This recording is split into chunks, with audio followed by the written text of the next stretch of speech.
Ma vie, c'est quoi? Je suis né en 43 à Paris. Mon père étant malade, j'ai été élevé par ma mère, avec ma grande sœur et mon petit frère, pendant la fin de la guerre et les années un peu compliquées qui ont suivi. Un de mes premiers réels souvenirs, c'est ma première rentrée des classes. Quitter chez moi, prendre le chemin de l'école. J'aimais pas l'école, ça m'angoissait. Les cours m'ennuyaient profondément. Moi, tout ce qui m'intéressait à l'époque, c'était la nature, la forêt, les insectes, les petits animaux, ou les plus gros. Ils n'avaient Dieu que pour eux. Pour les humains, beaucoup moins.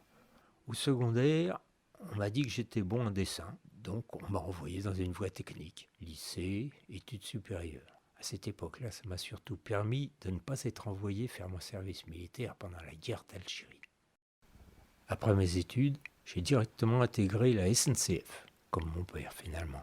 Et y suis resté pour les 4 décennies qui ont suivi. Mais est-ce que la vie c'est le travail?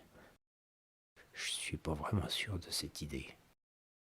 J'ai rencontré Anne dans les années 60. On s'est mariés et on a eu 3 beaux enfants. On a traversé les époques et une bonne partie du monde ensemble. C'était une artiste, elle. Elle était sociable, aussi extravertie que j'étais introverti. Elle voulait rencontrer des gens, comprendre les cultures, comprendre l'histoire. Elle aimait les autres, et moi, je l'aimais elle. On a traversé les époques et une bonne partie du monde ensemble. Et en 2016, l'année de nos 50 ans de mariage, une saloperie de cancer du cerveau est venue prendre sa vie. Et une partie de la mienne y est restée aussi.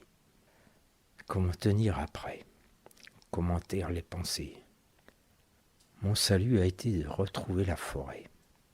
J'y suis resté des jours, des semaines, accroupi des heures, à observer la nature qui nous entoure comme un retour à mes premiers amours.